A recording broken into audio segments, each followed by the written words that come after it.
People's party के अगवान कमर ज़मान कायरा चयो आहे त पार्लियामेंट में पीटीआई जहिड़ा नालायक सियासतदान वेठल हुजनि त क्राइसिस ईंदा आहिनि।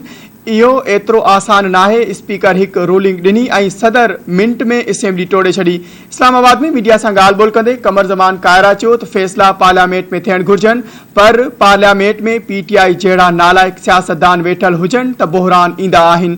क्राइसिस जे ॾींहं में रुगो कानून नुक़्ता नाहिन ॾिठा वेंदा, पर लार्जर सेन खे ॾिसी फैसला करण जी ज़रूरत आहे। कंहिं त इदारे खे उथी उन्हनि जो क़िबलो दुरुस्त करण जी ज़रूरत आहे। हुन चयो त औरतुनि जहिड़े जो बहानो बणाए पंजाब असेंबली जो इजलास मुलतवी कयो वियो, आइन जो मज़ाक उड़ायो वियो आहे। इलेक्शन कमीशन जो इख्तियार उन्हनि कंट्रोल करण जी कोशिश कई आहे।